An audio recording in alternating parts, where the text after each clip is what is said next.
So Swiss darning is also known as a duplicate stitch, and it's a wonderful way of adding on stitches onto your work to create little motifs.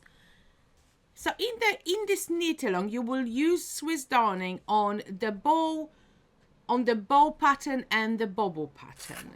They will be marked, they're not on my chart, but on your chart they will be marked as a V. So you will work this motif in the red, in the background, you will completely ignore it and just create the Swiss darning after the whole panel is completed.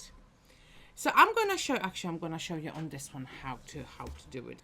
It's incredibly simple, and it's nothing to be afraid of. So basically, Swiss darning, as I said, also known as duplicate stitch, you will create a stitch on top of a stitch. So you will cover one stitch with another. So what you have to remember that your knit stitch has two legs. It's in the shape of a V, you see? So this is one leg and this is the other leg, the V. You will grab your yarn, feed it through a tapestry needle, and insert the needle at the point of the V. So at the very bottom of the V, you see? So you've got the two legs here and the point is here. Let me just take it out so you can see better. See, so that's the V here and that's the point of the V. So you from bottom to top, and now you're going to insert your needle under the two legs of the stitch but above the one you're trying to cover. So this is the stitch that we are trying to cover. We're going to insert a needle under the two legs of the stitch above, you see? Just like that. Pull it through.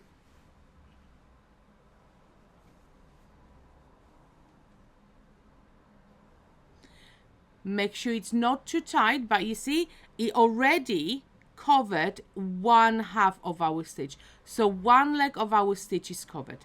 And now to finish off, we're going to insert a needle back into the same point that we came out from.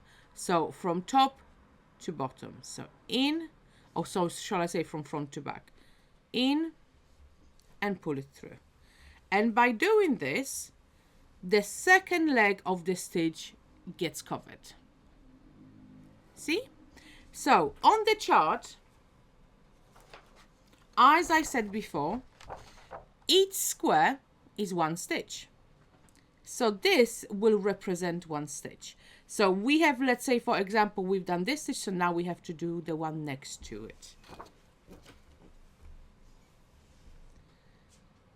So the one next and above, it will be this one here. So again, from back to front, we're going to insert our needle into the point of the V of the stitch that we're trying to cover. Again, don't pull your work too tight because you don't want those stages to be puckering up. So this is the stitch that we are trying to cover. So we're going to insert our needle under the two legs of the stitch which is above it. See? And as we're going to pull it through, one leg of the stitch is going to be immediately covered. There we go. And then back the same way we came in, but this time from front to back. Insert your needle back into the point of the V to cover the second leg. You see? And that's how you work a Swiss darning. And when you finish it, so let's say for example I finished, you just weave in those ends into your stitches. So just weave them into your stitches.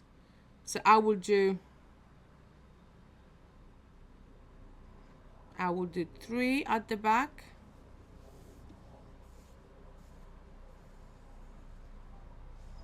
And then miss one and back on yourself, and that will be enough.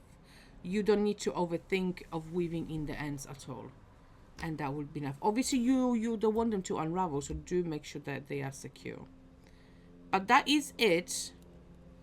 Make sure that when you're weaving in, the yarn doesn't come through the yarn doesn't come through onto the right, on the right side. You can also weave it in into this, you can also weave it in down into the stitches, which will be a lot easier actually.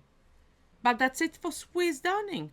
Thank you so much for watching, And if you have liked this video, then please do like, share and subscribe. And I see you in the next one for sewing up and picking up and knitting the border.